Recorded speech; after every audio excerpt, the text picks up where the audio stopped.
Ashura and Apollo gear, the latest gear sets that we got in Evany.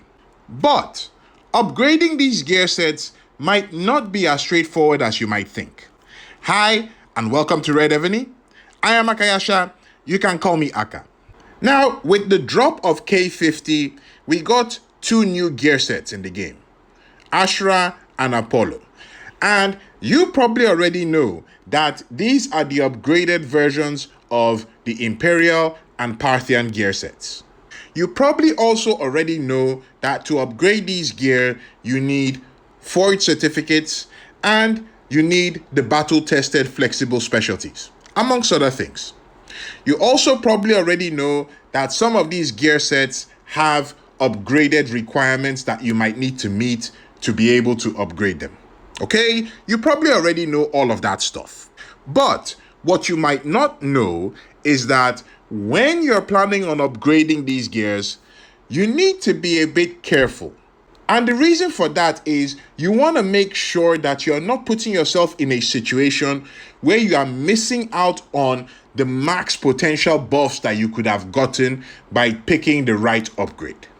Now, to illustrate what I mean, we're going to first start off with the Ashura set, and then we're going to look at the Apollo set. But before we do that though, just want to let you guys know that the PSC community is having another giveaway. This one is going to run from Friday until Monday. I have the link to the PSC Discord down in the description of this video.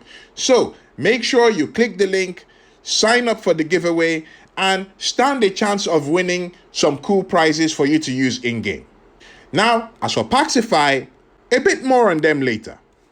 Now, for the Ashura gear, okay, this is best illustrated by something that happened to me. So, this is my ground general. And not too long ago, I was able to get another Civ gear piece for me to put on this general. So, I got the Furin Kazan boots, okay? Now, before this, I had the dominant Parthian boots on there, as you can see right here, okay? The funny thing about this though is that it kind of changed my setup a bit. Because as you can see for the weapon, I have the Parthian sword. And with the Parthian boots I had before, I was getting the two-piece set attribute there of all troop attack 12%. But now that I changed the boots, I don't have that. So I was looking at my general to see if I could make any improvements. And as you can see here, I have the Imperial chest armor on this general. Now, for the chest armor, this is the better one that you can get. But for the weapon, the Parthian sword and the Imperial sword are actually pretty similar. So I was comparing both of them to see if there was any chance for me to switch to the Imperial sword and then get that two-piece set attribute of attacking troop attack 18%. Because I don't have that anymore. Now, looking at the pieces, I can see that the attack on the Imperial sword is slightly higher, okay, 2%, which, you know, is nice. And taking into account the set attribute, it's a very strong consideration for me to switch. However, though, the debuff on the Parthian sword is enemy mounted troop attack. The debuff on the Imperial sword is enemy mounted troop HP. I felt that having the mounted troop attack debuff was better than having the mounted HP debuff in this particular situation. So, after that consideration, I planned that I will upgrade my Parthian sword to the Apollo sword. And then I'll upgrade the chest piece to the Ashura chest. That was my intention after looking at the gear sets. Until I took a look at the Ashura sword. Now, when we compare the Parthian sword to the Apollo sword, which is the next upgrade, you can see that the stats are pretty much the same, right? You get a bit of increase in there. You know, all the stats are increased a bit. However, when we look at the Imperial sword, you can see the stats here, and then compare it to the Ashura sword, which is the next upgrade. The stats look pretty much the same, except for one big difference. The in-city ground troop defense on the Imperial sword has now changed to attacking ground troop defense. And that's a significant change, okay? Having an additional 34% defense for my ground troops is big. And in my estimate, it outweighs the consideration of the mounted troop debuff that I was thinking about earlier. So, because of this, it's clear to me that the upgrade I should be going for is the Ashra sword, not the Apollo sword. But if I had gone straight ahead with what I was thinking initially, I'd have missed out on that ground defense buff. And this is the kind of thing I'm talking about. Let me give you another example. So this is my siege general here, okay? And we look at the weapon that my siege general has. She's got the Imperial Axe. Right. Now you can see the stats of the Imperial Axe there. Siege attack, attacking siege HP, range troop defense, enemy range troop HP. But when we look at the upgraded version of this axe, we can see here that the range troop defense buff that is in the Imperial Axe has now been changed to attacking siege defense, plus 30%. Again, a significant change. Now, I haven't gone through every single gear piece, but what I have noticed so far is these kinds of changes are particularly noticed in the gear for your attacking generals.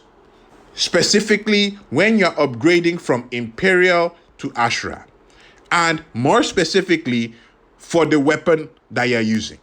So guys, before you upgrade any of the gear that you have on your generals, make sure that you check to see what potential buffs you can be getting from the other one. Guys, if you're still paying full price for packs, or you're looking to see if you can save a bit more, you should really check out Paxify. With Paxify, you can save anywhere from 10% up to 35% on your purchases in the game. Of course, Paxify is open to everyone. Everyone's free to use it. Plus, if you're someone that spends quite a bit in the game, you can really stack up the savings by using Paxify. You get Paxify credits using the mobile app or the web app for iOS, and you use those credits to get pink gems for you to use in the game. The gems are loaded on your account within a matter of minutes, so you'll be good to run very quickly. If you're planning on spending in an event, whether that's just buying a pack or two, or you're planning on doing the full cake, in one transaction, you can have all the pink gems that you need for that event loaded up straight into your account, and you can use those pink gems whenever you're ready to coin. Now, if you wanted to know a bit more about Paxify, they've been in operation for over 4 years. They've got a 0 ban record, and on Trustpilot, they've got thousands of reviews, and in the last month alone, they've helped players save over $240,000. So I think that's good enough reason for you to give them a try. And for those people that spend big with Paxify, you have the chance of being invited into the Paxify Prestige Club, which is an exclusive, invite-only community for Paxify users. There, you'll get extra perks, extra benefits, things to help you push your development even further. So, if you're interested in checking it out, I've got all the links that you need for Paxify down in the description. And when you're setting it up, remember to use the code REDEBONY and enjoy your savings and see how far you can push your development by coining smarter. Now, for the Apollo gear, which is the upgraded version of Parthian, for this one, there aren't too many surprises. Pretty much the same attributes on the Parthian gear are carried over to the Apollo gear. However, there is one specific exception that I have noticed, and that's when it comes to the ring. Now, you see what I have here? I have the dominant Parthian ring. This ring is the one with the range attack debuff. Right, now these are the stats on the ring. Mounted defense, siege attack, enemy range troop attack, and siege range. Now, if we pay attention and we look at what we have on the Apollo ring, the second stat, which was siege machine attack, has now been changed And for that one, if you fully star the gear, that's an additional 56% ground defense debuff that you can easily add to your game. Now, think about that for a second and think about how it stacks up over the total number of sub-cities that you have with this ring on there. Now, if you had the other ring, so for that one, on the Parthian ring, you had range troop defense, range attack, enemy ground troop HP, and enemy mounted troop HP.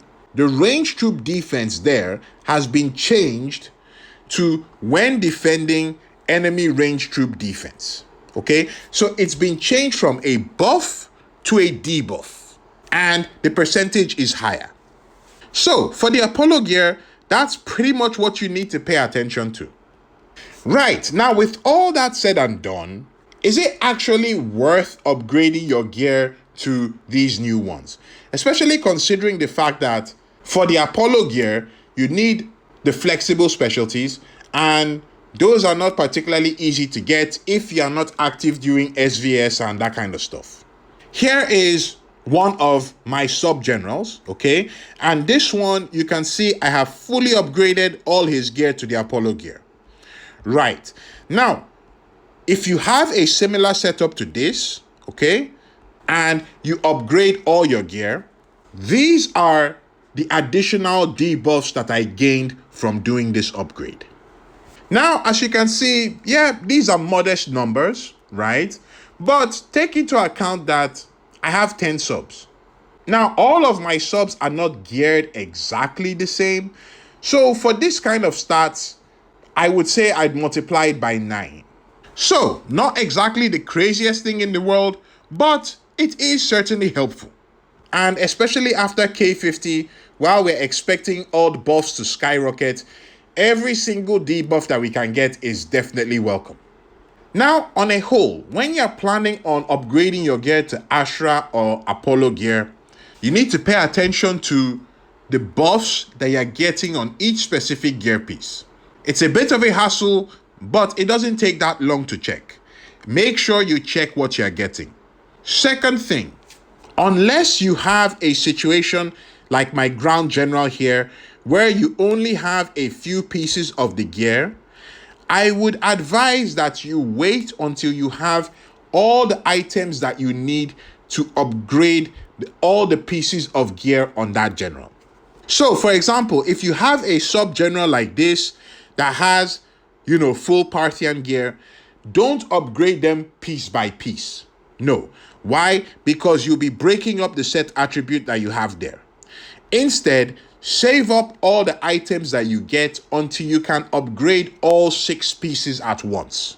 Now, I'm sure there are some of us watching this video that are still using their Ares and Achaemenid gear on their generals. I'm also willing to bet that there are a few of us here that weren't around when the previous upgrade for those gears were released. In that case, here's the video on when those gears were released, so you can see exactly what you would get if you're going to be upgrading from Ares or Achaemenid to Imperial or Parthian. Make sure you look at that there, pay attention to what's going on before you go for the upgrade to Apollo and Ashra. That's it for me, guys. Thank you very much. Aka signing out.